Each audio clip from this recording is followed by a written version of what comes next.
ambil kopi beberapa kali. Oh, yang kayaknya nggak saya viralin, cuma saya. Nah, ini ada ibu ketangkep basah. Nhà mình nhìn tiểu nhí tán xa dầu chất rồi còn nhìn dầu chất. Nhí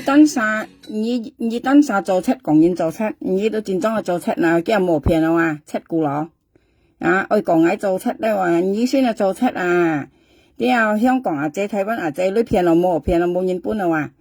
講啱苗下用dầu chất咧，阿生喺日下甩得佢超鹹鴨罐啊，超鹹鴨上我鹹鴨上我講喺。用翻現位講係聽現你嗰邊唔知萬多，而俾你做七嘛七股啦，冇學聽冇學騙我見下冇學騙我，你一面都唱詞二集七面啊，條嘢咩可以按豬腳嗬，你看朋友間你看佢講係做七的話，你看啊，連佢人一上用夾翻現位講係做七，我差半日係幾類半年啊你啲啊，你幾類半年間佢前人一上你看啊，講係做七的你看啊。人哋係沙仙丫嚟晒，你看朋友間，一係咪沙仙丫你咪沙仙丫嚟晒，你看啦你全部叫人藝緊藝嘅下粒咧叫做人藝話要夾硬上啊，講藝偷嘢你嗰邊咯，藝幾時偷嘢嗰邊後邊跌偷到藝咪嗰邊就要差邊日咪現你嗰邊款啊，藝係花姐咪啊，嗰啲現你店嘅現花姐藝咪係夾8蚊啊。你啥都愛係你啊，偷做出偷嘢東西啊！你看佢全部愛偷嘢東西喎，你看佢你被小你嘛，愛搬嘢女啊，啲都搬夾8條現你女啊，愛偷嘢東西你都試晒個煙頭又騙過人到堅啊！講有戰士又加要講人家出嘅戰士啊，次都講就爭熱啲，加要去寄信大田攞煙頭啊！揀人家頭女講拜嘅咩咧，猛啲佢就係拜嘅屬咩啊？頭搞女二都晒戰裝被騙啊！佢揀人頭女拜3間拜嘅咩間，佢啲隔嚟晒頭女咧講拜嘅咩話，拜3拜嘅咩話，佢嗱跌嚟盡咧，價嘅差半日嗌緊去現你店嗬，見一部手女嗬。你講係咪見一部手女間？你嗌現你店粒嗌叫嗌偷嗰邊款啊！你看咧係冇沙拉物啊你啦，你一條嘢咩係冇沙拉物啊你啦？你裝一骨頭啊你啦，裝一骨頭啊你冇沙拉物啊你練啊，真裝冇沙拉物啊！佢嗌見人嗌滿意啊朋友家，見人嗌描下兩枚粒啊嗌被查到你阿妹啊！條嘢咩你黑咪嗌你黑咪變個嗌都講話見人嗌唔會夾你相炒唔會念到命話。同埋你還沒變過你啦，你咪倒賣啊！意思愛咁嗌錯，愛點幾日半日下，你咪小你嘛嗌上半日可以幾炒半日咧，嗌炒半日間幾年有人運動價格間，幾個嗌半助理話朋友家叫嗌助理咩助理個標啊，你幾百面啦叫嗌半助理話朋友家，你幫嗌半助理，你唔係有相信你咩？價格你家嚟先上咧價格啦。有人相信你咩？為你本助理嘛？你本助理的啦，今日冇騙咯吓。啱苗下兩本助理咪晒講嘅本助理，啱假使有啊咧都夾8條啊，現你女啊，為你本助理嘛？今日冇頭嘅半日咧，佢講佢拜嘅咩間？佢近人講係拜嘅咩？晚啲見牛狗女咧係拜嘅屬咩啊？你係冇上來物你啦，你很有事啦，近人講，你又跟人學愛聽啊？你看佢人啊，上朋友間，你看佢呢佢人啊買佢人啊做出話嘢，佢講係做出挑嘢東西話你係現你店計本日係現你店幾類啦，佢講係做出話你看下啲，你咪意思係乜嘢？條嘢咩海冇，你咧幾百面啦，像你有幾百面咧，你講乜要人信咩？佢講落係偏出，要人使嘅，當咪使嚟使去你單查使嗱，你講落係偏出間。你看咗人家使落係偏出啦，你話冇噶？你講落係偏呢啲在香港台灣嘅女偏去固戰做去固戰去落意人啦，但係你使按橋冇人聽一最尾嚟使嗱，冇噶？不啲你都使又咁冇為了啊！又特別你偏出你看下啦。你冇講人家講你你睇下啦，你偏出價格，你家你想好冇價格，嗌賣叻你啦，佢差半日嗌去現你店間，嗌去花姐嘅度，花姐咁嚟飲名現你店，係哇，佢超全中我全不嗌啦，你不嗌就賣嗌乜嘢，嗌下甩咧叫做偷啱上啊， cái ngay xem một nhị vàng ngay mẹ là nhị à bởi nhị lâu ngay thầu lý lối nhị hàng này bầu chiều ngay nhị ấy tiền nhà mấy nhị chín trăm nhị cái còn sang tại một xí phật là nhị à bây giờ nhị một trâu nhị ăn phải là cái là to mấy ngay mới cả nhị lối bao nhị bởi nhóm bù chi nhị hả ê ngay mới cả cái lối bao mày vô trời à phải nhiêu ca cái lấy xí cái bù chi ngay nhị đi à hả nhị bị xéo đi mà nhị chim có phết chặt了một cái tiệt thì tiệt chọn chim ngay了nhị khỏi nhị pin chim phết chặtเลยhay muốn là cái là香港台灣或者台版呢度咪跌去跌就你簽嗌嗌門嘢啊，咪按係啦，你咧真真係啊咪嚟，你看呢條片啦，你睇下啦，呢條片啦，啊。nhân bảy pun đôi nhẹ chú hay bảy pun là một khoai chơi cả nhân thầu là ăn chè dòng à như ăn nhông hin ho bảy pun hin chiang à ho pun nhiều như sa như tem nhau xả xin hi kỳ xin hi các nhân thầu đôi ho bạ chặt được bảy kiang nhông hin như tụi mày chú một bảy pun nhân cũng như hay kết xích bằng ngầm mi ta tem các nhân thầu đôi hay ngon à hay nhân cam nhân pun nhẹ chú hay bảy pun nhẹ ho xí khoai chơi cả nhân thầu à ăn xỉu đi như là nhông hin nó chính trong thì cái sầu keng sầu sầm kia tao lấy cả cái đi hà ho cả cái tao lấy xong cả cái mày ho ngay chỗ tem à ngay chỗ môi cổng đây à để ăn tự nhiên bồi như là chỉ tổ à chúng này xin là bất nhiên có chúng này nhông hin du trả chạy còn chế xong bóng bài nhị điểm cả ai thầu lấy gan cái nào nhị tất cả lý giả chế thọ hả nhị kỳ xin tạ thiện đó nhìn thầu lôi lấy tôi bất nhìn hiểm nhẹ bất nhìn còn nhẹ lấy tôi yêu cái bộ tề nhị còn ngay cái bộ tề bơi nhị còn ngay theo như là có bí phun gan nhị còn ngay chủ lý phần chủ lý gan nhị bao ngay cái đi còn kia còn ngay phần chủ lý phần nhiều ca nhị cả như là chỉ bài còn ngay phần chủ lý tiểu nhà mấy nhị theo ai cô liao thằng sĩ là châu nhị là đó một cam nhận nhị là nhị còn ngay phần chủ lý bơi thì phần chủ lý nhị lắc ngay còn ngay phần chủ lý nhị này có bí phấn bởi nhị phần chủ lý mà nhị cho thét mà bố theo bố lùa bộ khá cho nhị là bộ khá cho giả bố theo tôi hì càng nhị giả bố theo chuột môn là nhị tao số tôi cho thét cái nhị còn nè điều như单杀本主理咧，都講緊本主理，你識本主理話係講緊冇本主理先要做工啊，你都未做工啊，咩都偏擦其實博我家己想炒朋友噶，從呢樣嘅係嘢係想炒話乜嘢，我都講今年過客人咯，自家生嚟熱人咧，自家咧唔會記起個網日嚟熱東西咧，但係俾藝叻啦，藝炒本熱嚟叻咧，幾要係人冇係撩藝話，撩到啊，幾下你報個婚宴，為個婚宴做出咧，見到表現用啱上到容易嚟，為啊，你上片3歲成年係啊，見下，你上片3歲成年，我意思講你安慰啊，用係安強，很要在香港台灣為善意講喂係咪很要香港台灣或者為善意講喂時租搞嘢咧那裝一骨灰下呢二時代那裝一骨灰那你那병火燒嘅啦你ăn gì trên là裝一骨灰ăn ngoài了你裝一骨頭嚟ăn咁你講啦一骨頭咧下啲時代家即병係ăn到嘢啲你cái là mua片啦那你就ăn嚟片類啊你啲你家就片擦咧家落係片講嘅戰爭冇晒嚟cái lò hài pin mẹ như tôi mẹ lò hài pin mà tôi mày như vậy mẹ lò hài pin như mẹ ngày là ngày mẹ đầu nhà bùi ngày tôi còn có hạt nhà ngày mới cả như mẹ sang xe mà như hàng cái đầu nhà mày chỉ bài ngày mình như gì xí ở nhà các ship nhà các nhà là nhau hèn cái vô còn những cái mẹ nhẹ trong cái là nhau cái là có hạt nhà cái đi trong xe ngày sáu bốn nhiệt lại như tao mày liệu ngày nè như liệu ngày tao mày nè như còn ngay bình chủ lên ngay với bình chủ lên là sai东西ngay kiểu nhà mấy họ nhẹ chính cho chú kẹo ở nhà lên như hắn mới 병 con ngay hắn mới 병 con ngay như gì xí nhau hơn bệnh ngày cả như phó sĩ bún như lên nhau hẹn tụi nó chỉ bài mô bún nhà cả như phó sĩ tụi nó ở bệnh mô bún nhà như họ kẹo leo na cả những cái thầu lấy thầu kiến bún nhiệt ra những cái mùi cả kỳ loại băng họ hắn mới 병 con ngay như con hả tê ngay giờ hà lấp kia tôi lấp ngày hà lấp kia tôi lấp ngày nhưng mà gì xí ngày mình nhỉ tiểu nhà mấy chi đi chỉ trồng này nhìn là chính trong đi chỉ trồng này như là chính trong là chú kẹo vậy cả đi nhìn hậu này bún này như lúc tàu công chọn này ngao nhìn biếng con ngay nè bún phát nhìn mấy con bún đi biếng con ngay một trời nhẹ ngày leo ngay cả như bà清cài xiên ở thân chết leo 对啊，唔是我講緊冇人冇隻，不過你話家眾人未相信你咩苗下兩笨做你，而家眾人未相信你咩？啊，計到香港台灣阿姐未相信你啊苗下兩笨做你咩？為咩？未相信你咧電子白痴低能咩？啊，拔礦算堅咩？幾多少未相信你咩？啊，你做咁多嘅東西你會賣緊乜嘢？啊，算堅拔礦嘅嘢。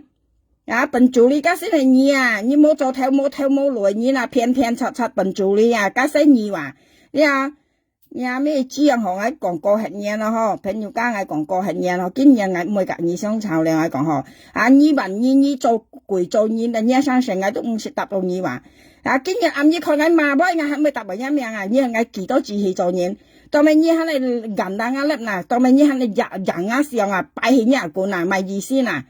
啊，條有咩意思講？我恐嚇嗌嚇，我意思看嗌被驚冇，隔意火時搬而來，支擺魔對咩搬嘢？我支擺魔嘛？支擺魔愛冇啊？對支擺魔搬嘢愛冇啊？完全唔啲時候呢嘢啦，啊唔自去做責任啦，你看佢喺前立啱時候喺講嗌啊啦，佢嗱當啱時候咧，都報緊人做車，不人做到呀，佢嗱家生嚟報起啱時候喺度去啊，啊你話到你安慰安強樣去啦。啊，你話咯，你安慰安強啊？你咧完全唔啲小呢嘢啦，啊，你話你安慰安強，我差半日咧，我紀念有啊，運到阿杰啊，佢就去報我話咧，呢是印尼店嘛，你啲啊，我印尼店買個比粉，買個比粉，還要買萬多嗬，買小子個蘿蔔，我買個比粉，買小子個蘿蔔，過嚟還要買布拉珍，哇，佢講我笨做你話，報我笨做你，為你笨做你嘛？啊！你都冇跳冇來你啦，你笨做你的啦，你意思講你講我笨做你，你台灣嘅得貴馬普通馬把你安慰安強，啊！咁台灣嘅肉梅咁騙出馬，啊騙花仔女騙38條啊你啦，你報本幾趟把佢安強，啊你細人肉梅騙出啊騙花仔女啊，騙幾8條啊，啊我都把你強，你肉梅就真正笨做你，呀笨做你花仔香港啊仔女啊。肉梅啊，台灣嘅肉梅啊，佢都戰爭笨做咧，啲啊架槍兩沙笨做咧，阿花仔女，你報肉梅，你話人肉梅仔，啲啊騙柒，即像二人樣啊，像二人樣啊，啲啊騙柒啊，啲啊騙花仔女，騙到300兩條，啊都話你強，你報我到咪啦，我都50個人熱猴子啊，香港女最細熱猴子，我苗下兩都50那個人呢。你話我50個人頭個女啊，只要係我老公搬我女用啊，你識我笨做你，為你笨做你嘛，嚇提出嘛，你都冇做頭來你啦，嚇你話你看嘅阿官啊，朋友講你看係幾樣嘅先嚟眼樣嘅先你看下，嚇你話咧笨做你啊啦，笨做你啊，朋友講你都下跌啊啦，你見冇頭冇來你啦，見咪人家講唔係偷街度偷阿邊嘢啊，你都晒槍係或者門啊，視為愛傻好好啊。呀，既然冇人搬啊，騙唔來啊，台灣香港啊，就冇搬嘅話，人啲路嘅話，既然佢哋講真講啊，落係騙出，咪使講啲騙出，我唔識聽我落係騙出啊，有晒要聽到啊，嚇落係騙去人家佢搞笑啊，其實人二毛啊，哇，人都提點知人嘛嘅講佢家阿妹2日阿妹有，佢本來佢都冇去阿妹啊，佢落係騙啊，啊，你講佢騙出嘅阿妹騙人嘅女嗱。經是騙人嘅女嘢，我猛食糖佢食，人家食嘢騙出，但邊你咧？你看下啦啊，你看下啦，啊，像你樣係你阿幫擺到隔籬頭，既然你隔籬啊，這頭就俾人家錄上講你啊，啊，你即陣時我跟你相吵，我是唔會話你啲啊，講真係唔會喎。講真係是唔會有你相吵嘅，你唔好嗌下粒咧，你都簡單啊粒，你意思係隔籬相吵加2人、3人、5人，博人家搬嘢女行，嗱啱命嚟吵，嗱啱命嚟嘛，加嗌罵嘢，你罵嗌罵你罵嗌，博人家搬嘢女行，你咩何你嗱啱命嚟笨嚟報，啊你嗱啱苗下兩個命啊笨嚟報啊，啊冇好騙啦，嗱啱命係騙你咯嚇，啊肉梅到嗱啱騙命係騙花仔女，你到嗱啱命騙人嚟女嚇。你班人出係話長騙出啊你啲點解咩你講人肉梅仔好過啊？台灣人肉梅啊，嚇你講佢騙出啊，佢笨你波啊，騙啊花仔女啊，我都把你強，啊我本人肉梅仔上你看啲啊，真正唔啲上你班人啊，像你樣啊啦，你看到冇啦啊？你將上你報本人睇啊。nhân bảy pun đôi nhé chú hay bảy pun là một khoai chơi cả nhân thầu là an chè giống à như anh nhông hiến ho bảy pun nhân chang à ho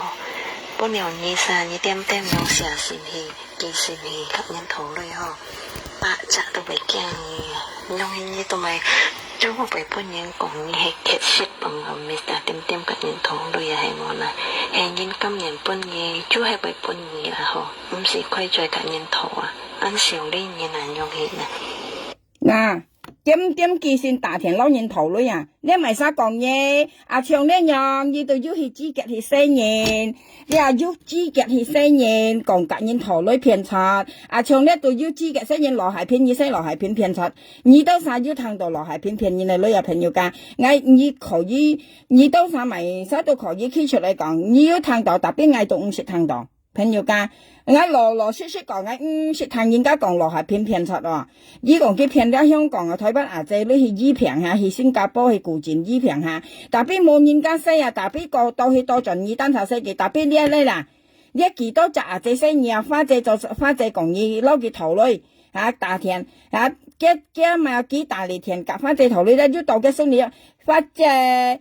而喺隔嗌咪水嘛，花姐嗌滿花姐當咪以為隔佢頭嘅力嘅令花姐隔嗌講，因為佢含嗌隔佢咪水係咪？佢含嗌隔佢咪水嗌咪隔佢頭嘅力嘅令啊，係講嗌含佢嗌咪記女本記咯，樣隔嗌講，特別佢用花姐隔佢頭力嘅令我記女本記啊，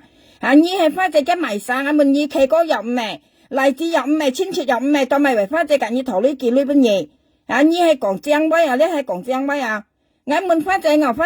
聽佢講，你攞佢頭嚟嘅領喎，當咪你俾佢頭嘅嚟嘅領啦。花姐講叫下咪佢生隔我講，問我愛隔佢買水嘛，愛隔佢買飯嘛，過嚟我咪隔佢頭嚟嘅領啊。係冇叫我要限我咪基本嘅咪含佢去做水做飯咯，叫我冇限我就冇嘅，叫我攞頭賺嘅啲病人來，啲啊病人來啊朋友間，而且我隔佢頭嚟嘅領花姐，我問花姐間幾間叻人嚟講，叫花姐講一般叫你用間，特別隔佢頭嚟嘅領用2年都冇基本幾間，特別花姐我問花姐間，花姐講我咩講本叫你用，佢掉當佢買水啊，佢冇知時間買水買飯間，佢問花姐隔佢買水冇啊，佢你講花姐。你隔嗌九乾水嘛，花姐你係隔嗌九乾鴨飯嘛，佢跟又問花姐，個嚟花姐就隔起頭嚟嘅領啊，而先嗌外賣咧，嗌到記呢本嘢頭賺嘅嚟嘅領啊，花姐隔嗌講緊，嗌問幾間，個嚟花姐講。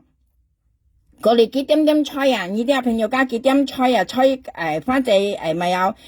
記女啊？咪幾點吹花姐買飯啊？又講今日記收咗後日做嘅，加驚5行啦，用今日吹花姐間。過嚟花姐個唔會隔幾買花姐花姐隔嗌講間，呢個下咪就啱現呢度人樣啊！呢個係講呢點吹嗌咧嗌到唔會啊，係你唔會吹嗌到隔二乜啊？嗌上係到盡啲朋友家，加花姐嘅性格隔嗌而裝啊，嗌都係啊。喺個嗌搬現女人已經出嗌唔係搬啊，嗌現到人用啊，嗌資源啊呢啲啊，嗌做現到人用啊，你話你咪出嗌前晚係基本現已經出嗌到唔係記，花姐嘅性格嗌熱裝撞啊，朋友間呢啲咪叫性格啊，意思嘅咪跟現嘅想法啊，啲格嗌裝撞啊，嗌都係啊，係講現家講格嗌頭女啊，堅係嘢吹啊嗬，梁斌嗌唔係記喎。我老師隔意講話係你咪吹嗌前晚基本而啱現到人用啊，我性格嗌花姐講出嚟俾咧，我性格樣樣啊，過嚟咧我講佢甩跟佢講花姐攞嘅頭嚟嘅靚個哈哈，我見呢邊嘅用係啊，個我問花姐講意係啱嚟晒，花姐就嗌佢啊，佢講出嚟花姐反而咪講咪油啊係啊，花姐講意係啱嚟晒，係啊，企高入咩？意思嘅花姐講係嘅企哥入咩啊？荔枝入咩？朋友入咩？親戚入咩？叫車你別看一粒佢講，當咪佢行下佢呢邊嘅用，佢講出嚟話跟講花姐行下佢呢邊嘅用，但係冇記嘅意思間事實咩啊？事實花姐講咩咯？佢頭嚟嘅領意思隔幾米水啦，佢搬幾粒唔是先嚟隔幾頭，而且頭平來人用啊！特別佢賣俾講花姐講搬幾粒冇搬佢講啊！你被時候你嘛，你到日開在攞年頭女啊，係冇嗱，你喺你講嗌，你咧嗌炒半嘢嗌去計生咪去花姐嘅，花姐呢啲啊，嗌時實嗌管啲炒到佢冇炒到啊，半夜看啊，佢講嗌笨做你嘅咪嘅咖啡為你看你講呢啲豬擺啊，嗌笨做你嘅嗌東西為你笨做你嘛，為你為做出冇嗌都唔係晒見你半夜啦，嗌笨做你你咪再嗌啦，記得啦啲啊。冇再講啱命了冇再念啱苗下了我命了啲愛做人愛志氣愛啲小哩我過客人我都唔識念一命，就算我根本人我罵不人我恨唔會答一命下你做人志氣下熱粒到苗下了嘛我要受到你要揀你借揀你頭冇反正你揀我頭裏頭就夾識條根本你跌去跌就你咪嗌你為要啥啦乜冇你條嘢咩你唔本冇多嘗試你不看你咪為中風時咯冇叫來下片你都為中風了你冇講人你呢講人中風呢你最好你冇中風你中風咪本人笑律人你講啦你唔猛學笑人你唔好笑人你笑人家你不看人都夾着中風本人看到了嚇你講人中風你啥到你咪中風你那到你咪事你愛搶命個落海片你愛搶命個嘅跟你講啦你下開再講落海片中風唔啲咪按到你啥到你咪中風係我咪笑事同你講出嚟愛記得自家咧唔好笑人你家下你中風不平你別落海片你個猛事咧看你本人笑你望乜嘢笑人家我看我起碼家花姐嘅管先為笑事講我咪有佢講我按中咪有我差不多去人哋店間我記嚟有運動價格間我佢講我笨助理朋友叫我笨助理應該咪有個比你為笑你嘛我本人女又本夾8條本又差唔多400條我本人女咁你講啦一二空幫但你睇我描下兩本人女超過400條我笨助理為你笨助理嘛你喺度 FB 嗰度騙人甩人來個人要講乜人聊乜人聊你識咩做誰家要講簽家生碟女要咪呢簽家生碟女要咪家簽嘢紙幣頭到頭按何tháng呢啲粒要何簽女呢粒我本人家女本係夾8條冇啥啦乜你都堅係呢度騙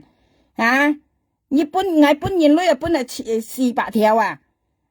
香港女又差唔多20萬你按你喺度西講家下講呢度愛簽家生碟女從解本日記去拜嘅咩山你朋友講拜嘅咩山隔人家陀女都唔係拜嘅咩山就去拜嘅屬咩山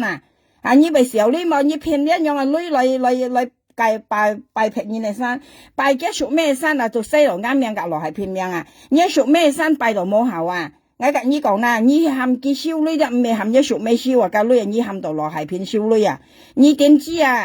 今日一屬咩冇女用因為你西路騙人哋命你屬咩啱啲冇女好用今日你拜山你把到你安強樣去照人叫落係騙來減啦我燒本你個女但邊一屬咩啲度咧減唔到個女你本你今咪有加跟任老闆大行嘅女因為你西命西到沙蘭你嘅命你跟任老闆大行嘅咩女大行一屬咩你屬幾多女本幾多號因為一屬咩減唔到個女因為咧你西到落係騙嘅命啲下呢落係騙時刻咧個女都本來係騙減係個女咁你講啦你拜你嘅豬拜你拜山你滅西你就要你燒本泥沙啦你就西本泥沙你燒本屬咩你就西一屬咩你減了個女我燒本嘢樣阿爸姐阿爸你減了個女我燒本嘢你調翻轉頭去西落係騙個女嘅你屬咩減唔到啦我跟你講你怕你做扮真個本嘢你拜山拜到牙山跟你講啦你燒根禿間其實你做唔到神事㗎你咧攞人家做好事樣去做照人呢嘅意思是做照人啲上人快啦我特別你講一分人俾叫做做神事你咪時候你嘛做人安排到咪哇佢講到超市你看佢講聽人嘅個別啦跟住你點解花姐嘅花姐都唔係生食嘅佢被少年仔嘅命咗個響響當當跟花姐佢現你點佢現你咪有埋乜計到要炒本嘢咁嘛咧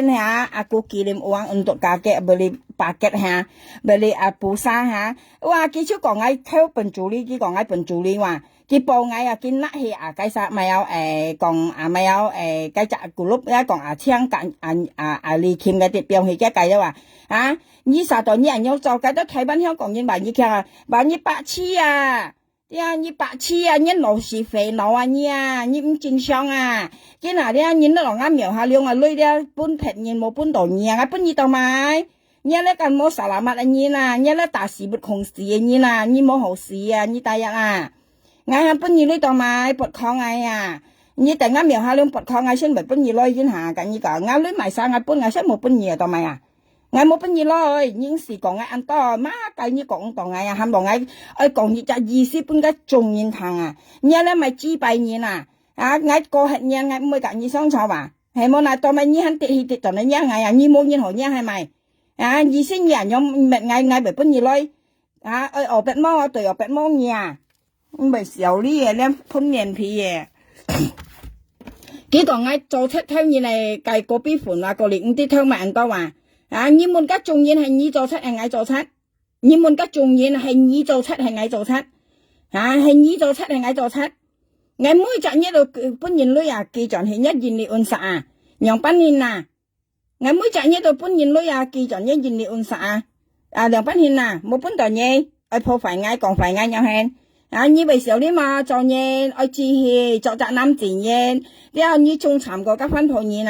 nhiều cả mỗi cả ngày thon thon này như tao mày phải tiệt chọn này mẹ ngày đấy ngày hè là cái nhớ nhục mày thấy bắt là nhục mày phiền phát chế lấy phiền là 300 條như mày mẹ kế nhớ nhục mày chế phiền phát chế lấy phiền 300 條như mày mẹ kế cái tôi chính trong là cho thắt phiền thật như mày mẹ kế nhục mày chế cái phiền phát chế lấy phiền là 300 條tao mày như mày còn kia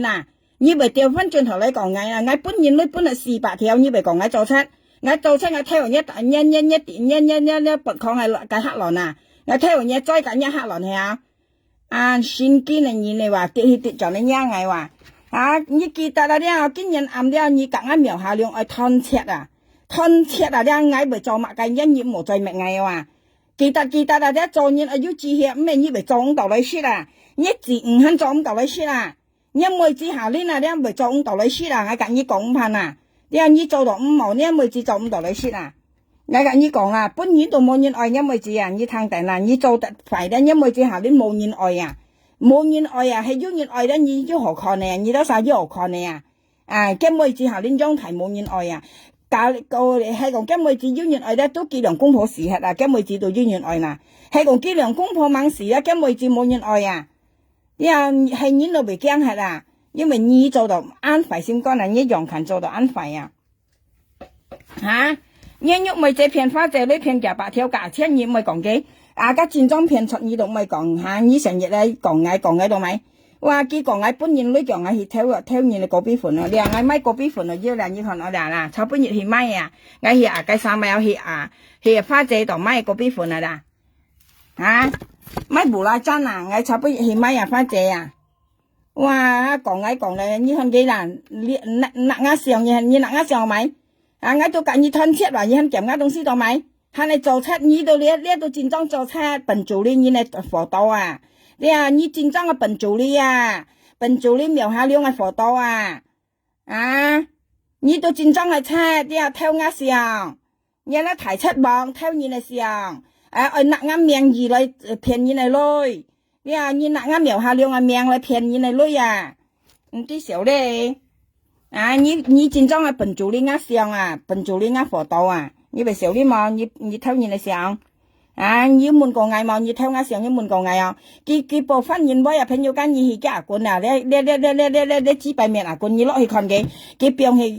cái quần này kiểu ngày theo như là có vi phần mà ngã miệng hạ liêu bún nhìn lối đó tôi bún là 400 條ngày theo như có vi phần như cả ngày thầu lối thầu 40 條như vậy xíu đi mà ngày本主力như vậy xíu đi mà ngày sẽ muốn nhiều bởi như本主力嘛bởi xíu đi mà sang món miệng本主力你先係本主力你先做菜你咧做菜你你咧先做菜你你不看你冇食正常食不空不掂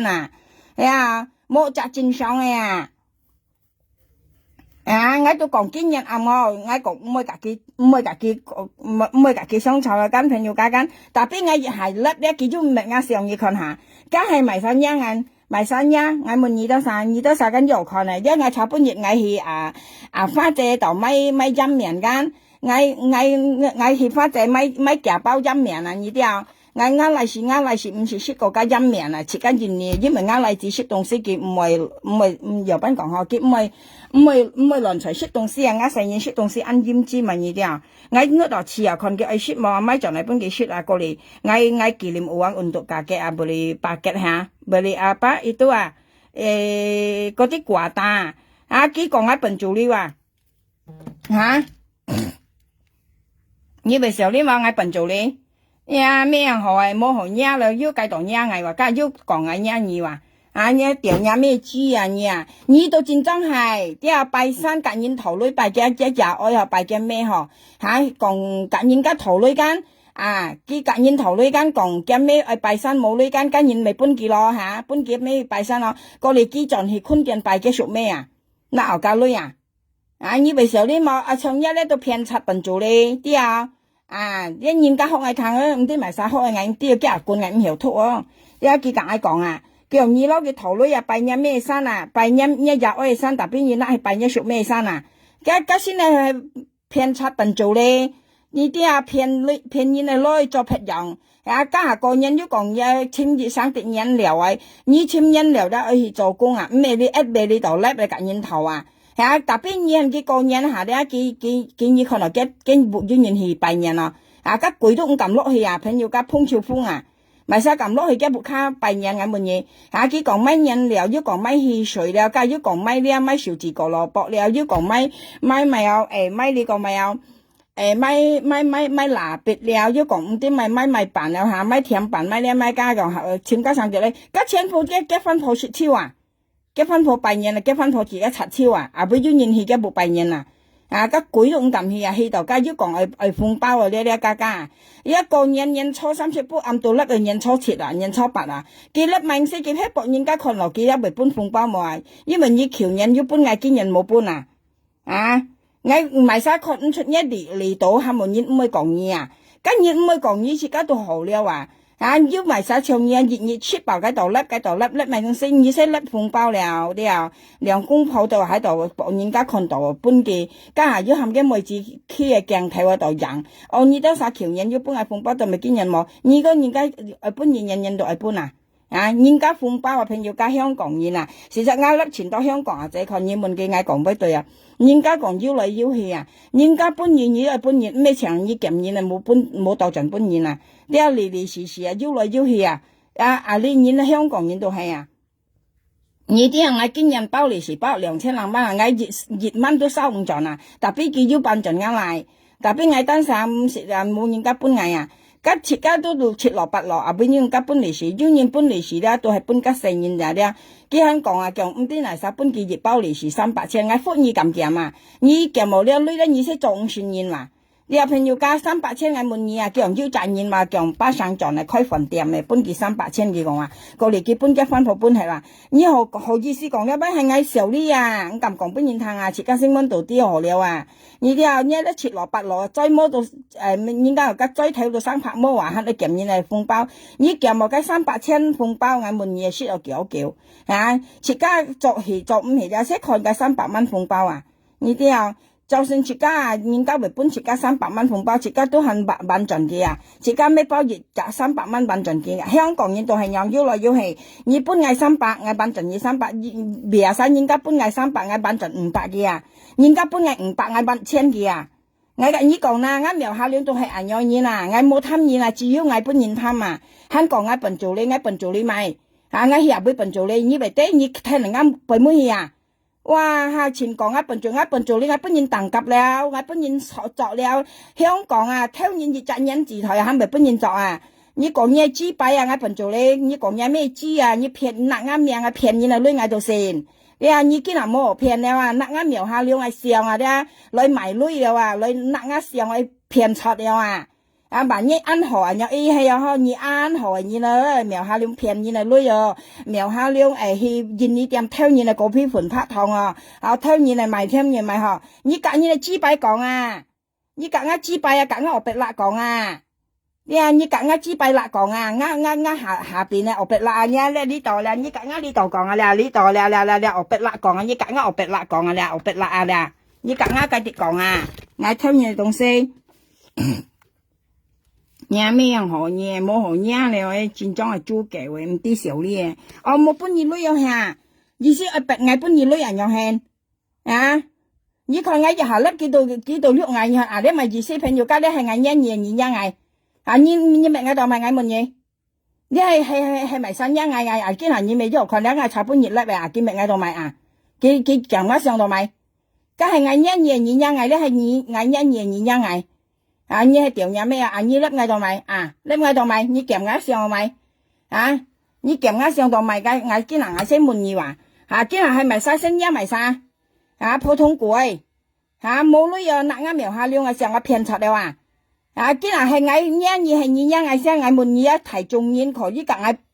cả ngày thì ôn trung cả ngày thì là ban còn cả ngày thì mày còn cái nhau ngày mày công phi này bao cái là hay ngày nhá nhỉ tình hay nhỉ nhá ngày ngày sau bữa nhiệt lắm như mẹ ngã xong đầu mày ngày muốn nhiều nhất thời bên này nhục mồi trái nhất thời bên này nhục mồi trái phiền hoa trái đối phiền 300 lang theo như tao mày kia nhất thời bên này nhục mồi cả trang两三phiền hoa trái đối phiền cả bạc theo như tao mày kia như bảy mẹ ngày ngày chỉ bài mỗi ngày cũng sẽ phiền cầu như mẹ ngày đầu mày cả dưới còn ngày nhá nhỉ xem dưới còn ngày nhá nhỉ ngày dưới nhá nhỉ mà ngày còn hạnh nhân dưới nhá nhỉ để ngày sau bữa ngày lớp này như mẹ ngày đầu mày ngày muốn nhỉ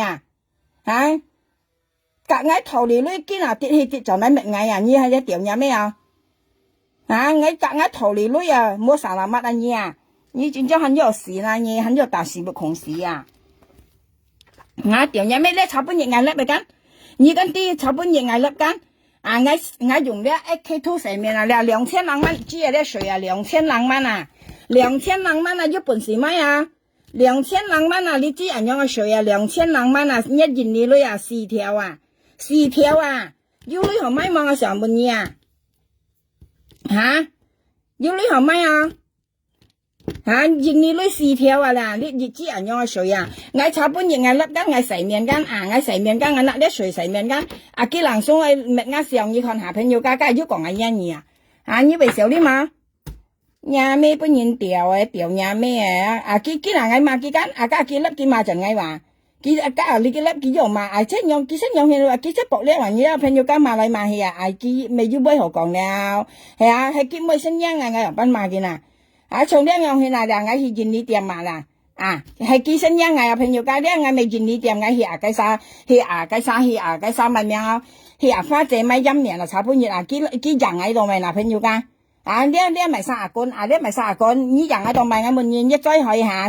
下，一分貨幾百條，得安落下，9分鋪後幾險嘢啦，我戰爭係未有生仔朋友間，我老實講，我戰爭係幾再險嘢，我戰爭係福嘅，我戰爭福嘢，切家9年落分鋪確跟一分鋪幾百俾人家掉20年幾百空掉到飯跟一頭那確都可以捐入去係黑險嘢咧，愛錢落咗借人家錢財都好過人家那些電子你先冇人你先咪9年落分鋪確你9嘅咪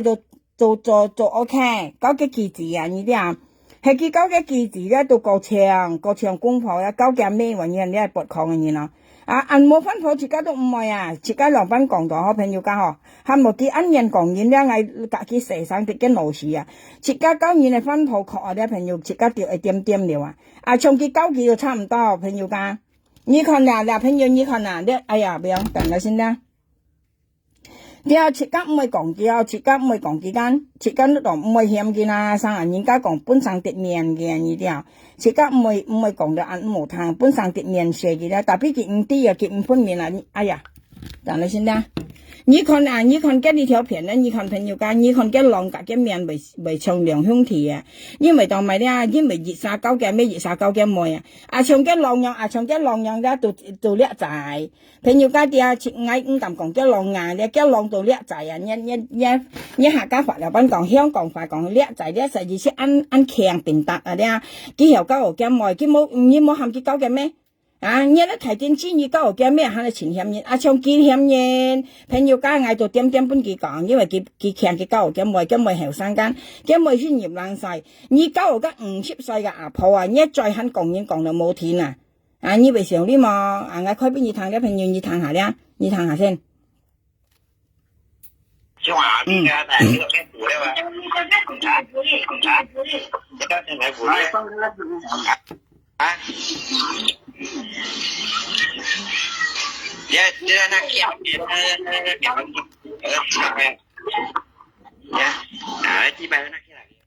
嗱呀，你講緊嘅妹子嘅老公，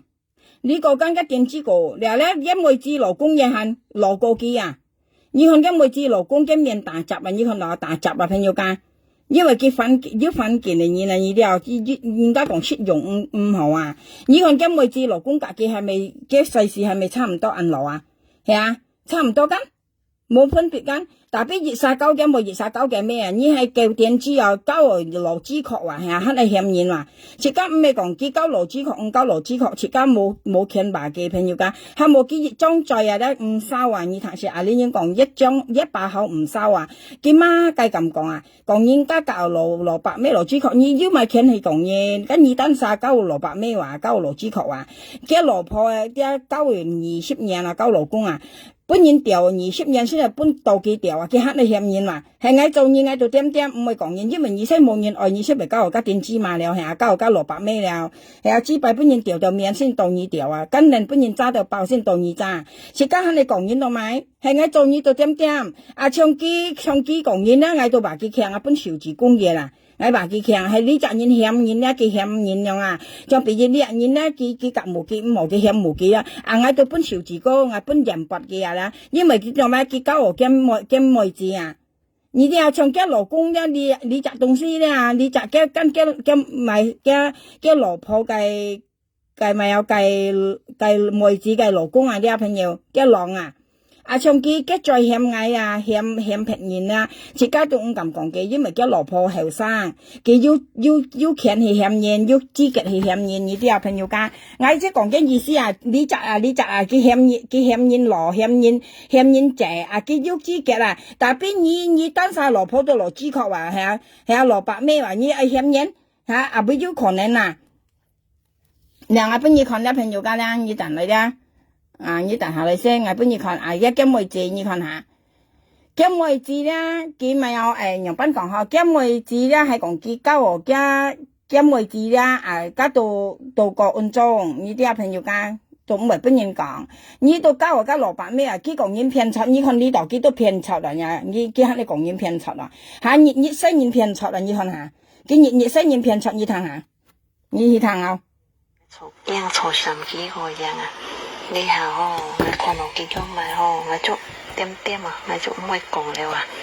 แต่อ่านแต่ยังบ่ยังนี่นะชิดว่ะยิ่งไว้ก็ไต่ตำปาละนะฮะยินใบปนด้วยไงช่วยใบปนนะหมอค่อยใจกับยินโถละอ่านเจจงอ่ะนี่อันยองเห็นฮะใบปนยินเจียงอ่ะฮะปนยองนี่ซานี่เต็มยองเสียสินฮีกินสินฮีกับยินโถเลยฮะปะจะตัวใบแกงนี่nhông hình như tụi mày chú có phải phân nhân cũng như hay kết sức bằng ở mình ta tìm các nhân thổ đôi hay ngon là hay nhân căm nhân phân như chú hay phải phân như là họ không sẽ quay chơi cả nhân thổ à ăn xỉu đi như là nhông hình nó chính do thì người thổ kiêng thổ sắm ký hồi rằng à đi hà hồ người con nó ký cho mày hồ người chú tìm à người chú mày còn đâu à ăn tự nhiên bồi như là chỉ tổ à佢講佢安特人背說咩講佢強啊，佢隔人頭裏本人驚安特人背啊，你啲朋友點記性大田老人頭裏又隔人驚到佢特人背，叻唔係用特人背佢強唔係叻唔係哦，嘅意思佢點記性大田老人頭裏啊，咁幫白佢咩強嘅大田記性老人頭下，啊見到就每隻人下唔係唱嗌用係唱佢係咪本人搞六聲講嘢啊？你為少啲嘛，喺你講落係偏出，啊從一呢用嘢嚟不出氣，係啊，你要聽人家講落係偏出，嗌別晒聽佢寫家落係偏出，嗌新聞讀到前後聲話，啊，cái lò係偏依講嘅偏依啦，女係古前依偏緊，特別食我同人家罵嘅，我係lò係偏依偏啊，女又咪食行到啊，當面依位跌盡都樣講嘅，安真字，依講我冇人按依啊，反而咩講咪唔得有啊依下，唔得話有啊依下，依都好少呢了啊，自家講來講去咧，自家很少錢少呢啊，冇人按啊。到咪為冇人按嘅講落係偏出到嚟冇人按啊，今日啲生意破費人話，你啲你唔明啊，後堂乜人咧越談到啲啊，你唔金人佢講落係偏前多啲香港啊仔、台灣啊仔，意思過去落係偏亂殺嘅羅拿獨，佢個人係佢甩緊，佢講嘅羅拿獨本家落係偏長去日本長，啊落係偏去香港台灣長啊，講法都點支嘅，因為你咧冇人相信你啊，個棺材時落咧你都很識嘅人啊。啊，從計本日家見過時日咧，佢識家剛才啲最冇20條啊，本佢吞入去啊，見過10條家啊，計隻咪啊，可能咪命啊，加咪命啊，冷姐啊，咪命，唔係冷姐，等姐嚇，嘅名係等姐係咪姐啊？佢10條啊，見過10條啊，佢條40條間，40條間佢單手愛20啊，20半間20半佢咪愛20咯。nhưng cái lý cả nhân muốn cho sẻ cái shit mày nào phải nhiều cái ngày sáng mình nhà cái shit mày lối ngày mình nhiều sao nhiều cái anh nhân cả nhân cá thì lối đây cá cái mua shit như này lối cái shit mày cái shit xì hay mua như shit xì đấy tôi yêu hồ shit xin yêu hồ như mua hồ shit nhà bây giờ lại ngày mình nhiều sửa cho hắn mua bây giờ ngày mới mệt nhiều như ngày qua ngày lắc ngày mệt đó kỹ chú dặn như dặn mày như mệt ngày đầu mày cái là ngày ở bên mệt đầu nhà ngày lắc ngày thả miền như mệt ngày sòng đầu mày như mua như họ nha như là như gì xí còn đó xẻo đi ngày nhau hay như xẻo đi đầu ngày mấy trên世界人都食ngày nhìn兩班人nhìn ngày lấy chỉ yêu出冇落ngày本人lấy本係400條二空탕但掹河嚟탕lấy ngày苗下兩本人lấy400條本係嚟lấy兩班人còn ngày bận做呢呢個比款都啲咪支幣200da話bởi như bận做呢嘛như khoa nè cả nhân thầu là本人6sang ngày mà nhỉ單殺別呢東西寄出去本人看ngay cả như bà寄出去嘛như nhá ngày間ngày kia là cả như bà寄本人탕啦nhá nó chính trong tí xỉu đi chỉ cả偏差就講人偏差你隻東西偏差咧台灣嚟咧唔知係啥基本嘅咧都偏差偏差嘛你講本人聽幾個聽兩啥偏花仔เลย講出去幾นักงานเมีย幾含人道ลิมใส่ไงขังออกไป你個人講幾咧都真正偏差嘛偏花仔เลย個聽兩啥花仔偏嚟咧要含講幾咪坤電羅麥冇羅公要兩隻細年要記嘅嚟嘅，你本花仔含花仔係多浪幾毛，加到真正偏差，笨做你偏差，你叻俾本人行，把本人行，但解啥條嘢咩？你個人講佢偏差嘛，個人樣偏差偏花仔類笨你ปู你個人講，那到把你強你冇講嗌冇偏人咯，嗌食啱苗下兩食做咧生食，冇偏差。你講佢你上年不出去，你講列番方言出台灣客，佢偏花仔花仔香港花仔你食我本意看花仔上嘅佢偏你摘花仔類朋友講我本意看花仔了，我要夾花仔做朋友，但係先我檢下佢管先。你講我苗下兩冇人信嘢，真係拍份一心機咁我管全部我朋友全部都香港喺度你為信nhân樣提電啫，你管你冇擺我上啦，我小哩本你擺到我上點樣咩？你做人係自顯，你看我管要我上你看我管咧要我上冇未成日都要，跟人基本藝你話我出都出唔切你有啥冇再記一東西本藝你話我隔見冇你有啥冇經記一上本藝加連語係本藝博係啦，我跟你講從計本業有記粒你有啥粒話記本藝間。家連語都嗌冇邏輯跟你講啦，這東西你冇基本藝啦，我唔會看了，我唔會啲這東西了你啲做人我要志氣更何況我苗下兩都50隔一個跟人頭個熱身嗬，hắn愛乜藝話，你乜藝買，講藝做出睇啥東西，睇一刻蘭花，一刻蘭花幫我苗下兩睇到nhà mấy bên nhìn tiểu chính chứng một sản mặt như này, wow ngay giờ hà lấp kia đồ một lấp nhỏ dạng á xèo ngay giờ hà lấp kia đồ dạng á xèo như dạng ở đâu mày 嚇我將這個你咪事啊，個你咪事啊，炒你啊，唔係冇掉到嚇，啱之位冇俾你掉到嚇，啊個冇出台啊，你真係閃超嘅嘢呢，啊從一樣人到先係拔本拔去嘅，又揾家人拔本啊，到對嗱，你話冇拔本唔得啦一年啊，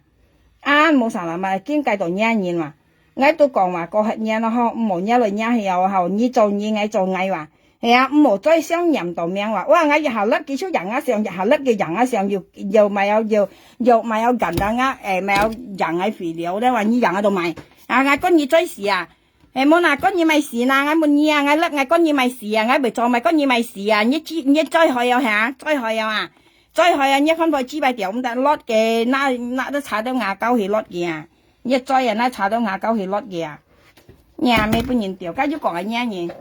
à xin mời cả như xong chào như điều này xỉu đi à hả哇佢講我偷你個邊款咯，我偷係曬個邊款啊！你咪可以報警啊，喊一隻啊！香港你咪前多啊隻啊！你喊佢報警嘅，我香港偷嘢東西你喊佢報警嘅嘛？你可以喊一隻報警㗎，一隻香港喺度嘅，你咪前多啊隻報信，按到香港喺度嚇。你喊佢報警嘅，又今又下兩笨做你啊！叫我偷嘢個邊款啊，幾粒人來啊？咩粒人來啊？不如行啦，朋友家啊，啱人講乜冇啊？你講話你係點知啊？你點知我咪陪你了啲啊？你自家慢慢撞一點知啊？你愛對家落係片，你冇對嗌啊？你啲啊，你愛對家落係片啊，家落係片乜嘢啊？唔關嗌事啊！嗱，你看佢差不多嗌係見你點咪買東西叫我笨做你啊？朋友家叫我笨做你呢個幣哇！啊，我笨做你呢個幣我假是5萬啊，啲都咪有400條啊，400條一見你都有班講啊！400條我半年啊，假是2萬啊，啲都400條啊，見你女啊，我都買笨做你，我問你。啊！你係咪晒咧？咪我差半日我見你點嘛？我而家花姐就買陰面啦，你人一上就咪嗱我問你啦。啊！你人一上咪人一再去又下，再去又下，嚇！啊！要講唔係一年，到咪我日下粒呢度人一上啦。啊！你係啥新呀？你有啥跟住去上嘅朋友家，你係嚟啥新呀？你我問你啊！你都啥可以去上？結果我笨做你呢個邊份啊？啊！我紀念5萬運動價格啊！啊！我啱架嘅買菩薩啊，買家咪有買果打下啊！我運動呢那5萬啊，我兩班笨做你，我家花姐嘅啲我差半日咧喺個我抽手做我去啊花姐我問嘅我冇笨做你呢兩班啊，我手做我到盡去花姐我問嘅花姐我差半日來隔夜買東西，佢家咪有三嚿樣家時段樣啊，結果我笨做你呢東西喺個我滿到嘅冇呢兩班啊！我手做或者今日我去嘅店我問嘅，而家講我笨做你嘅個別份間，啊佢講我偷嘅個別份間喺個我家下我去簽花姐我問到嘅冇我冇笨做你呢樣班啊，啊你咁浸一偷落嚟麼？叫嘢咩？啊你唔需要拿啱上去咪做投出啊做劇出啊，你啲啊，你根本上咧你愛拿啱名義來做劇出啊，你拿啱名來投出啊，投人嘅女啊，你啊愛騙出啊你啊！啊！你咧騙出公嘢，你唔啲時候你啊，肯定拿啱命咪啱命生啊騙出啊嚇！你一條嘢咩紅嘢？一條是嘢咩冇啥物嘅嘢啊！啊！你喐咪騙出，你咪不嘅？啊！你喐咪借啊！你喐咪借啊！台灣嘅啊，騙花借女啊，價錢兩三，你咪不嘅？咁啲時候你家做戰裝，啲時候你騙出啲啊！啊！福建肯撳叻啊，肯撳喺度養母啊！戰裝福建啊，看緊面皮為鋪呢！唔啲時候你啊嘅。一識五啲時候呢然後嚇，有咩行？你看人喐咪騙入貨女啊！我不如看嘅上等嚟先啦嚇，幾價千兩三，你受到我啱嘅，人哋相處時間我是誤會啊朋友家，我講我誤會，因為當咪咧設計唔同了啊，我唔同網入了啊，呢啲啊我誤會了啊，我誤會呢嘢話你冇呢嘢了啊，呢啲啊你愛分辨了。你講嗌乜計都講落嘢，啊個鬼為先你講啊，實我啲冇認線咧，朋友家係冇設計去麻本二趟啊，啲人你係究竟你嗱啱時候我騙人女係咪？啊你賺靚，你賺靚花姐啊，嗱花姐要看到啊，要看到花姐啊啦，呀間玉梅啊，台灣嘅玉梅識騙嘅女啊，價錢兩三。啊！有啥看定學校咧？啲香港啊姐台灣香港啊姐啊花姐啊玉梅價青色片嘅女話骗了300人條啊！有啥啲肉梅啊，肉梅我本意看肉梅上咧，你等來啲朋友家咧，佢下到冚花隻幾類，下冚花隻幾類，你等來先我本意看嘅上。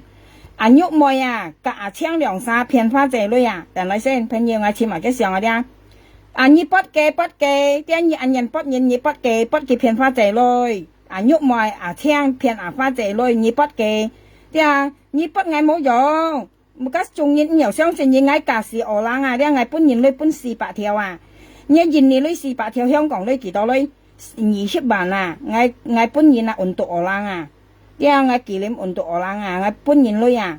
như ai còn ai mai như bọt không à lý trả là lý trả phát trái lý trả đều phát trái香港à trái lý trả đã tụ Thái Ban này nhục mồi Thái Minh Sơn đây Thái Minh Sơn là Thái Ban này nhục mồi tụ phiền phát trái rồi lý trả phát trái đây香港phát trái tụ bún lý trả phiền chặt là phiền cái lưỡi cả chiang hải sản là bún lý phần là chiang hải sản đây lý trả cả lý trả nhìn phiền cái lưỡi nhục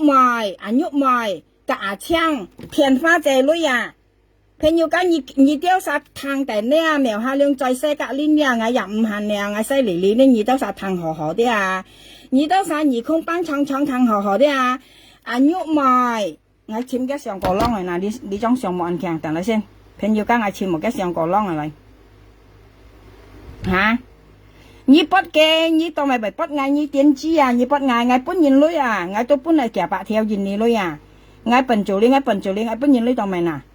？nhà mẹ hỏi còn như nó còn một sự lù hiểu những cám nhàn tao mày nhá cám nhàn ngắm mèo hà liêu mày cả như cho pen nhiều liao mày tao con chọn bún nhiều lối mày cả như cho pen như cho pen như tao mày nhá cái cá như là thúc của cái mày á phần xí chung à ngay còn là nhá cái cá như là miền là ngay sen chun rồi à ngay lẩu xí cả như còn à nhá ngay tạc cột đeo à nhá cái mẹ hỏi như là nhá cái cá như là ngắm mèo hà liêu đã phát một gì nào đó tí lòng ban đầu về chi đầu nhá cái cá như là cho pen nhiều à mua xả là mặt mua thiên ly à điều ngay tiếng ngay tụi mày bị shit ở nhà điều các quỷ ông ngay hiện nhất cái gì là điều ngay các quỷ thôi ngay hiện nhất cái ngay tụi tiếng ngay bị nhìn shit ở nhà gì đi cái gì nè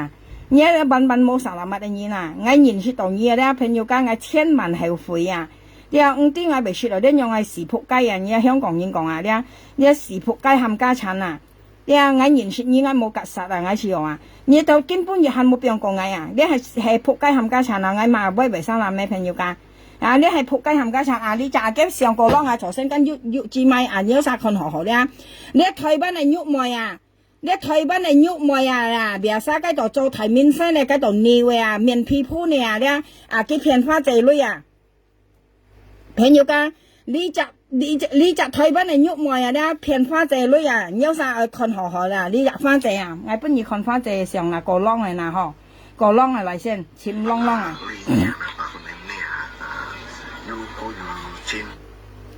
我簽啷啷花仔上等嚟呀我哋填牌簽啷啱你不幾個人啦你不我就買為笑善真係你不我要咪用啦今日到河熱責任啦啱苗下兩半年女就半夾8條你講我做出我睇下晒東西喺講我做出手就我去簽花仔係我冇做出二班你咁浸一條冇啦手就嗌去簽埋花姐就嗌去嘅現你店買東西夾花姐係嗌手就去簽嘅嗌滿嘅結果嗌冇挑嘅東西你用班你咁浸一條拿落嚟冇啦人家講係相搶哦人家講係挑人嘅東西挑人嘅嗰邊份間係嗌手就或者嗌家下照地嗌去簽埋花姐嗌滿嘅花姐嗌插半熱嚟幾類間嗌幾半價嘅買布沙間嗌要挑一個邊份加熱花姐講冇你咁甩都係浸一條拿冇啦揭切字揭切嚟揭切騙柒你隔你幾百塊都騙入花姐女你幾百塊台灣hết啦你有啥 content 河你 content 河你騙柒嘛你台灣hết騙柒嘛騙花姐女騙你花姐女花姐上檢唔到因為你官唔有檢嘅上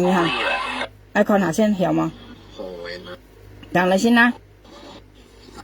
基本上bởi ăn tôi đó mua chạy trong xích cái mua cái xiềng này mua cái xiềng đi hay phát triển con tapi mua cái xiềng này chẳng cái mày không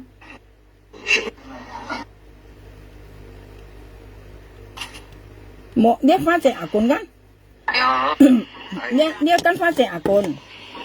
tapi mua cái xiềng này đi căn phát triển con ใจหมด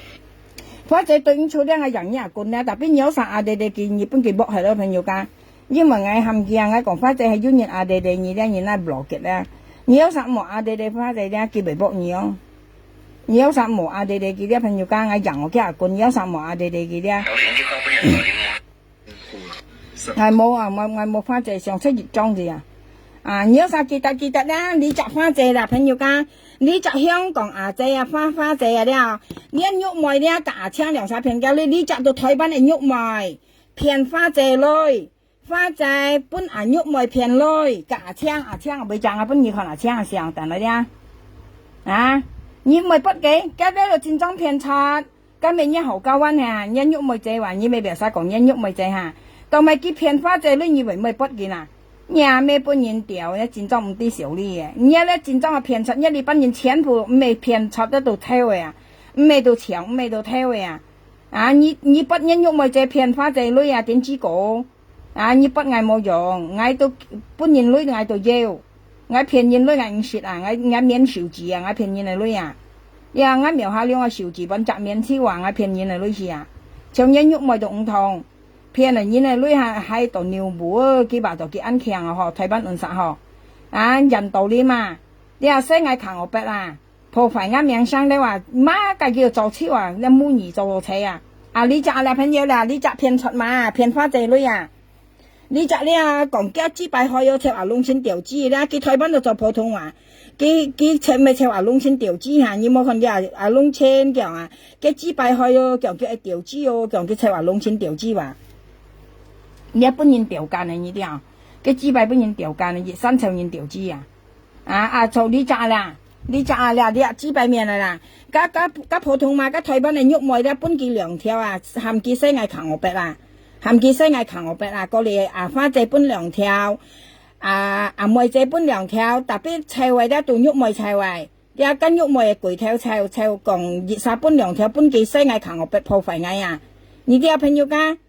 嗰陣時人道點講聲嗌扛我筆啦，車喐冇車嘅話，喐冇係攰睇話你啲嘅個巴拉按到啊，反映睇話我嘅有啥講啦，我今日講意思不二堂啦，你等你啲我前埋嘅上嘅先，你摘啦，你台灣嘅片出嘛，片要加片花仔女啊，片你摘仔女啊啦，片嘅。幾啲啊？你摘啊喐埋，台灣人喐埋，哎呀，上咪就係你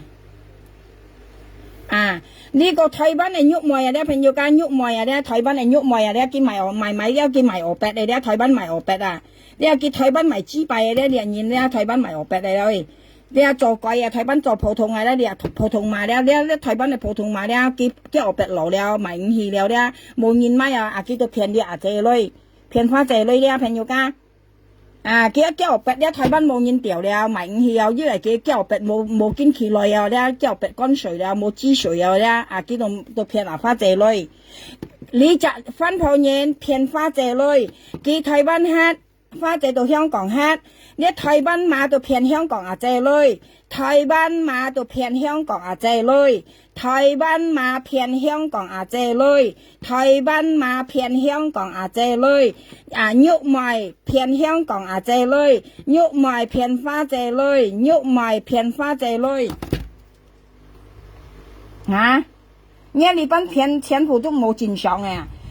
全部都片出嚟冇啥乜嘅。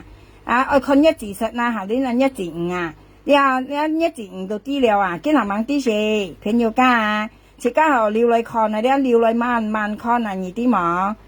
你到戰爭片出幾度唔會講啊，啱又下兩行得正幾得正咧，幾度甩嗌講笨做你咧話，嗌笨做你一咩知啊，笨做你一黑輪闊啊，五金人到五金人啊，冇本來你都有見下。我冇叫你本嘢，隔人講，我描下了冇本道女了，我女本平嘢，我本平嘢講嘢咪事，我本當嘢，我本來我老公係女啊，當咪啦？咪小事，咪五金人意你話，我本嫁嘅女講嘢咪事啦，我本人女講嘢咪事啦，我冇本當嘢啊，破壞我樣啊，講我笨做你了嚇，我嘅本嘢我叫女本嫁嘅，我本叫咪菩薩，跟一分嘢咪講咪，即係意思跟叻啊，咪掛單呢啲啊朋友㗎。哇，幾出五今年都講喺本做哩，你本做哩嘛，你都睇好幹的你啦，阿不要，啊槍啊上啊，你就阿啦，你朋友間你看定啦，冇做看定好啦，你隻咧對印尼新教養啊，佢講香港嘅poli士甲印尼合作，佢甲喐妹仔講就喐妹仔，即係重新甲普通話嘅人嘅上嘅啦，叫喐妹仔，佢講啊。咪有佢講呢個花姐講，即係你阿姐講啊，咧叫喐妹仔，呢隻人啦，叫做世界台灣嚟家貴馬咧叫喐妹仔叫呢個花姐講啲啊，佢講咩啊？佢講印尼嘅poli士嘅線咧，佢講寄來香港啊，3月啊，叫印尼嘅poli士甲香港合作啊，嗌家近日嗌喊到咧，嗌西門加香港嘅poli士啊，腰冇啊，嗌講佢講嘅啊。佢跟喐妹仔講啊，佢講啊，印尼嘅poli士3月咧，佢到嚟香港啊合作作嗌落案件啊，佢講啊，佢夾花仔講啊，佢騙花仔女間，喐妹夾槍兩沙騙花仔女間，佢講印尼嘅poli士3月啊，佢嘅線來啊，啲作嗌落案件啊，但係佢係幾年啊，又冇看佢作嗌嗬，嚇，你係騙賊工啊，你印尼嘅騙賊工咧朋友間，你印尼嘅騙賊工啊，你打通間，佢打通間。你有啥可能佢打通嚟潑樹嘅咧潑鳥啊？佢騙花仔女騙假白條啊！佢騙牙花仔女騙你假仔女啊嚟！佢講結婚鋪裝4房5桌，要含嘅牙花仔幾女？過嚟叫印尼嘅poli士甲香港合作，要含花仔幾女？過嚟佢咪加全員飛落案件，要含花仔幾女？我甲你講啊，你做咁多壞事啊，啲請你可能來啊！全員飛你啲啊，你啊咧按中啊二嘅啊！你啊，佢明日落案件先佢話全人飛ơi，佢本計入電子股2條咧，都含加電子股去爛嘢啊，計動盪下爛嘢，兩公婆爛嘢啊，佢本2條啊咧，佢含加電子股喺動盪下爛嘢啊，你啊人咧，佢計本日咧，佢未要甩明嚟講加電子啊，佢講你人啊，搶本佢2條間，過嚟加全人飛落案件，佢兩公婆喺動盪下爛啊，全人飛識佢本落女話，佢本落2條嘅啊。我跟你講啦，全人歡迎愛小心嘛，你人歡迎咯，嚇？你責任，你啊隔離責任，隔離責啊，阿彪，幾時阿彪？但係先啦，我前幾上啊，你騙花仔女啊，nhà miệng hỏi hả? Như tao sa ăn khéng nặng hà rồi nặng ngã miệng là phiền nhìn là lôi à? Lý chặt nha, thời ban này nhục mồi ra, thời ban này nhục mồi đồ phiền pha dề lôi, nhục mồi, thời ban này nhục mồi phiền pha dề lôi, chang phiền pha dề lôi, chang phiền pha dề lôi, nhục mồi phiền pha dề lôi, đeo đi trả chế Hồng Kông, đeo nhục mồi đồ phiền kia lôi. Dia đi chạy hay phiền chặt mà phiền nhiều cái gì đó sao kỳ tại là dia phiền chặt là đi kỳ cả kỳ phiền chặt là như thế nhúc mày cả trang两三的都phiền phát dây luôn你講kia là là tiền chỉ cổ你cả ngày dia bắt kia tiền你bắt ngày冇用中年dia ngày lớp ở cả nhà mỗi trả nhìn đầu tiên ngày nhìn mày nhìn你講ngày má cái都冇用kiến你講dia nhân miệng sang trẻ hết dia你ban你5今年啲人你看ngày本你賺人本計賺人你都講ngày本做你ngày本做你咩知dia thường nhất lên用chết dia cả nhân thầu lấy thầu đầu本人家驚你bắt đi trong đi cầu đồng sĩ ngày cao nhìn là你bắt đi cầu đây你bắt ngày cao冇用㗎你bắt đi cầu你ăn khang bắt ăn你bắt ngày cao你bắt你bắt đi ứng xe là你bắt đi cầu ơi你bắt đi kỳ với cô tại tầm bà là họ nhân vậy bọn đôi nghe chú hay vậy bọn là một khoai chơi cả nhân thầu là ăn chè giống như ăn nhông hiến ho bởi bọn nhân kiêng họ bọn nhiều như xa như tem nhau xả xin hì kỳ xin hì các nhân thầu đôi họ bà chả tụi vậy kiêng như nhông hiến như tụi mày chú một vậy bọn nhân cũng như hay kết xích bằng mình ta tem các nhân thầu đôi hay ngon hay nhân căm nhân bọn nghe chú hay vậy bọn nghe họ sẽ khoai chơi cả nhân thầu ăn xỉu đi như là nhông hiến nó chính xác thì người sầu kiêng sầu sầm ký rồi dạng đi hào ho người con nó kí cho mày ho người chỗ tem người chỗ mày còn đều để ăn tệ nhưng vui như là chỉ tổ nhật ký với cô tại tầm bà là họ nhân vậy bọn đôi nghe chú hay vậy bọn là một khoai chơi cả nhân thầu là ăn chè giống như ăn nhông hiến ho bởi bọn nhân kiêng họ bọn nhiều như xa như tem nhau xả xin hì kỳ xin hì các nhân thầu đôi ho bà chả tôi phải kêu gì nhung hình như tôi mày chú có phải phân nhân còn như hay chết sức bằng người ta tìm cả những thổ vì hay ngon là hay nhìn căm nhìn phân gì chú hay phải phân gì là họ sĩ quay chơi cả nhân thổ à ăn xỉu đi như là nhung hình nó chính xác thì người chụp yên chụp sắm kỹ hồi giang à đi hào ho người con nó kỹ cho mày ho người chụp tiêm à người chụp mới cùng đều à để ăn tự nhiên vui như là chỉ tổ à nhật ký với cô tay tầm bà là họ nhân bảy phân đôi nhé chú hay bảy phân là một quay chơi cả nhân thổ là ăn chỉ giống à như ăn nhung hình ho bảy phân nhân kiêng à ho bốn nhiều như xa như tem nhau xẻ xin hì kỳ xin hì cả nhân thổ rồi ho bà chả tôi bảy kiêng nhung hình như tôi mày chú có bảy phân nhân cũng như hay chết sức bằng người ta tìm cả nhân thổ rồi hay ngon là hay nhìn căm nhìn phân gì chú hay bảy phân gì là họ sĩ quay chơi cả nhân thổ à ăn xỉu đi như là nhung hình nó chính xác thì người chụp yên chụp sắm kỹ hồi giang à đi hào ho người con nó kỹ cho mày ho người chụp tiêm à người chụp mới cùng đều à để ăn tự nhiên vui như là chỉ tổ à nhật ký với cô tay tầm bà là họ nhân bảy phân đôi nhé chú hay bảy phân là một quay chơi cả nhân thổ là ăn chỉ giống à như ăn nhung hình ho bảy phân nhân kiêng à họ bốn nhiều như xa như tem nhau xẻ xin hì kỳ xin hì cả nhân thổ rồi ho bà chả tôi phải kiêng gì nhung hình như tôi mày chú có bảy phân nhân cũng như hay chết sức bằng người ta tìm cả nhân thổ rồi hay ngon là hay nhìn căm nhìn phân gì chú hay bảy phân gì là họ sĩ quay chơi cả nhân thổ à ăn xỉu đi như là nhung hình nó chính xác thì người chụp yên chụp sắm kỹ hồi giang à đi hào ho người con nó kỹ cho mày ho người chụp tiêm à người chụp mới cùng đều à để ăn tự nhiên vui như là chỉ tổ à nhật ký với cô tay tầm bà là họ nhân bảy phân đôi nhé chú hay bảy phân là một quay chơi cả nhân thổ là ăn chỉ giống à như ăn nhung hình ho bảy phân nhân kiêng à họ bốn nhiều như xa như tem nhau xẻ xin hì kỳ xin hì cả nhân thổ rồi ho bà chả tôi phải kiêng nhung hình như tôi mày chú có bảy phân nhân cũng như hay chết sức bằng người ta tìm cả nhân thổ rồi hay ngon là hay nhìn căm nhìn phân gì chú hay bảy phân gì là họ sĩ quay chơi cả nhân thổ à ăn xỉu đi như là nhung hình nó chính xác thì người chụp yên chụp sắm kỹ hồi giang à đi hào ho người con nó kỹ cho mày ho người chụp tiêm à người chụp mới cùng đều à để ăn tự nhiên vui như là chỉ tổ à nhật ký với cô tay tầm bà là họ nhân bảy phân đôi nhé chú hay bảy phân là một quay chơi cả nhân thổ là ăn chỉ giống à như ăn nhung hình ho bảy phân nhân kiêng à họ bốn nhiều như xa như tem nhau xẻ xin hì kỳ xin hì cả nhân thổ rồi ho bà chả tôi phải kiêng nhung hình như tôi mày chú có bảy phân nhân cũng như hay chết sức bằng người ta tìm cả nhân thổ rồi hay ngon là hay nhìn căm nhìn phân gì chú hay bảy phân gì là họ sĩ quay chơi cả nhân thổ à ăn xỉu đi như là nhung hình nó chính xác thì người chụp yên chụp sắm kỹ hồi giang à đi hào ho người con nó kỹ cho mày ho người chụp tiêm à người chụp mới cùng đều à để ăn tự nhiên vui như là chỉ tổ à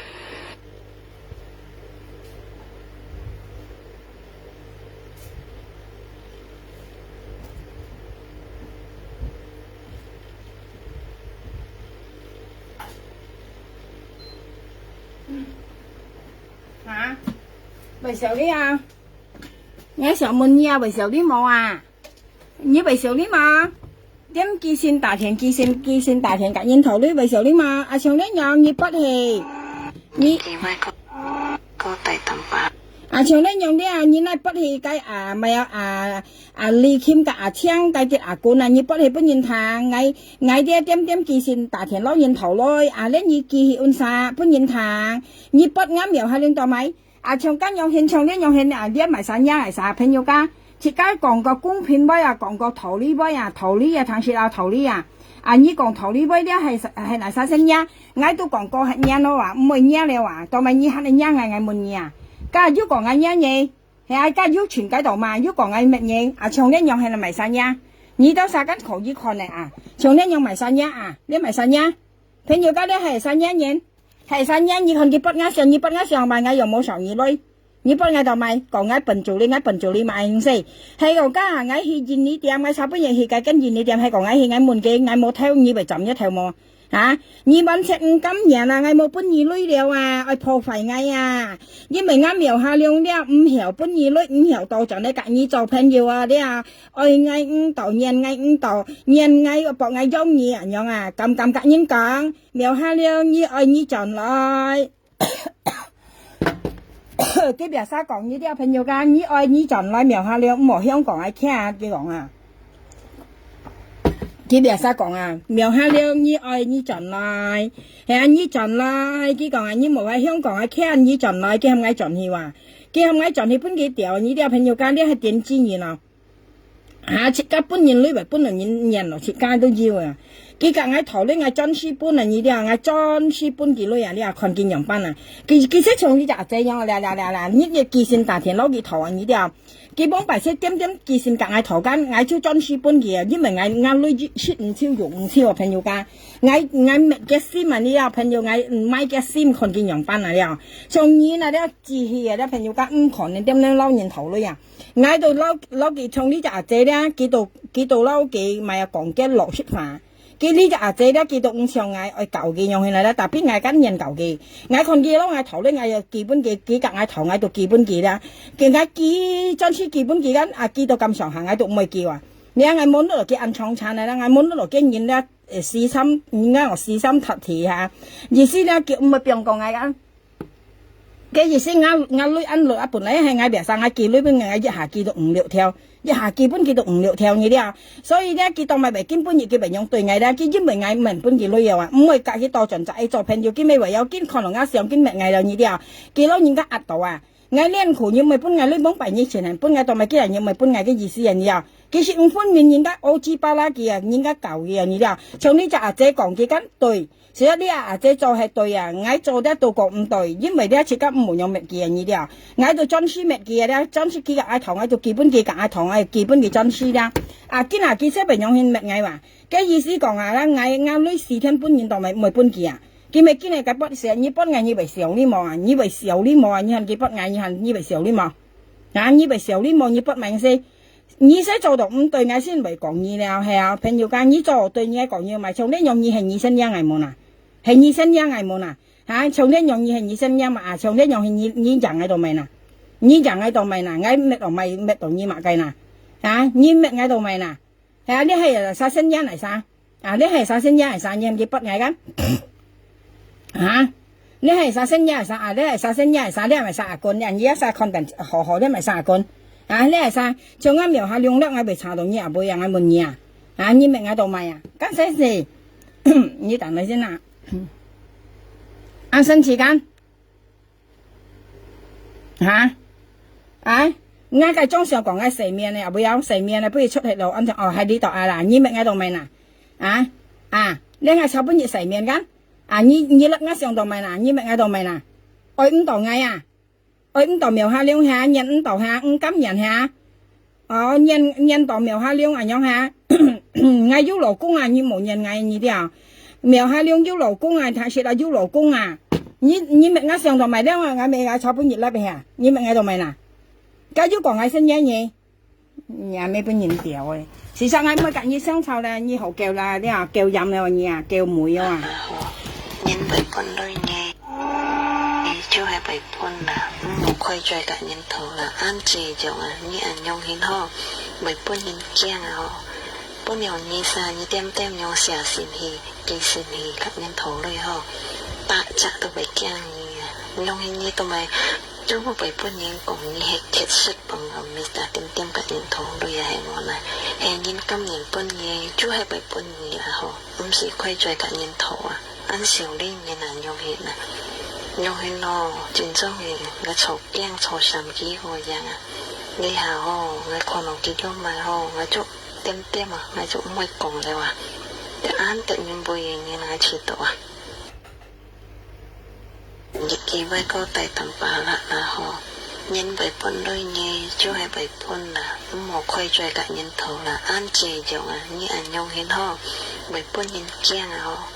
不了你啥你点点用下心去几时去看人头เลย吼ปะจะตัวไปแกงนี่ยองให้นี่ตัวไม่จูบไปปุ่นยังกงนี่ให้เข็ดสุดปังเอามิสตาเต็มเต็มกับยันทองเลยให้หมดนะให้ยินกำยันปุ่นนี่จูให้ไปปุ่นนี่ละฮะมันสิค่อยใจกับยันทองอันเสียวเล่นยันนั่นยองให้นะยองให้นอจินจ้องเองกระชกแย่งโชว์สามกี้หัวยังนี่หาฮองานคนออกกินย่อมมาฮองานจุเต็มเต็มอ่ะงานจุไม่กงเลยว่ะแต่อันแต่ยินบุยนี่นะชีตัวอยากกินไว้ก็ไต่ตำปลาละนะฮะยันใบพ่นด้วยเงยช่วยใบพ่นนะหมอคอยช่วยกับยันเท่าละอันเจียจงอ่ะนี่อันยองเห็นฮะใบพ่นยันเกี้ยงอ่ะปุ่นเหนียวนี่ซานี่เต็มเต็มยองเสียสินฮีกินสินฮีกับยันเท่าเลยฮะปะจะต้องไปเกี้ยงนี่ยองเห็นนี่ตัวไหมดูว่าใบพ่นยังนี่ให้คิดสุดปังมิสตาเต็มเต็มกับยันเท่าเลยให้หมดนะให้ยินกำยันปุ่นเงย冇再飲啱樣咧，最後呢次咧，嗱最後呢次咧，冇再飲啱樣我咧，呢最後呢次啊，冇再飲啱樣我咧，愛學啲詞蟲啊，冇再飲啱樣我掉嘢咩？愛吞切了咧，吞切了，冇飲啱樣了咧，掉嘢咩喂？豬腳、鉗超。我咪飲一命，你莫再西嗌了，莫再講啊上嗌做乜嘅唔關你事啊，我冇受你女啊，你係豬腳鉗超喂，莫再飲啱命啊，你豬腳喂鉗超，豬腳鉗超，莫再飲啱命了啊，我冇受你女啊，你啊我冇看見冇受你女，我唔識撈你頭個女啊，莫再飲啱命啊，你豬腳鉗超喂，莫再飲啱命啊，豬腳鉗超，莫再飲啱命啊，啲啊，莫再飲啱命啊，條嘢咩？做嘢要持重，要持氣啊！你啊冇再飲啱命我啊！你啊冇再飲啱命啊！條嘢咩？嚇！你啊冇再飲啱命了啊！你啊，你炒半日拜三間拜幾結束咩間唔得曬嚟半眼一看啊！冇再飲啱命啊！條嘢咩啫？冇再飲啱命啊！做嘢要持氣啊！冇飲啱命，冇飲啱命，我吞切啊！吞切啊！他是吞切嚟噃呀！你冇再答啱命了啊！冇甩啱上啊！冇夾啱上啊！冇搣嗌了啊！邊個嗌啊？啲雌蟲啊！嗌苗下了咪做埋啊！啲唔關你事啊！你冇再偷啱上啊！冇再偷啱上，你咧係人家六本嗌啊！你話你計本日係一屬咩拜山間人六本嗌啊？條嘢咩？條嘢咩啫？嗌咩？你唔知埋晒六本嗌啊！你記得啦！你幾百命？你啊冇再飲啱命了啊！吞切了啊！我咪揀你來幫啊！冇再洗到啱命啊！你知啊？你炒半日你埋晒六本嗌啊！你埋晒幾本嗌啊！掉嘢咩唔啲小呢？掉嘢咩知啊？你唔啲小呢？熱到飲啱命，苗下兩個人到跟飲魔又飲啱命嚇，尿魔又飲啱命嚇！你掉嘢咩一唔啲小呢？掉嘢咩冚家產仆街冚家產！冇再飲啱命啊！冇再飲啱命了啊！冇再偷啱上啊！冇再偷啱上啊！條嘢咩？啲啊做嘢係支持蟲啊！佢炒半日燒嘅支持肯飲啱命啊！啲啊冇再飲啱命啊！條嘢咩？支持蟲做嘢係支持蟲啊！呢啲啊，你係咪晒牙乾？落係片啊啦！你落係片牙乾啊！你條嘢咩？條嘢咩知啊？係飲啱命啦！你係落係片牙乾啊！你係落係片牙乾啊！你係羅係片牙冠啊！我看下先，係羅係片㗎你冇再飲啱命了啊！你我支持蟲了，冇再飲啱命了啊！我支持蟲啊！冇飲啱命啊！條嘢咩？今日冇再飲啱命啊！冚家產你冇再飲啱命，冚家產冇再飲啱命啊！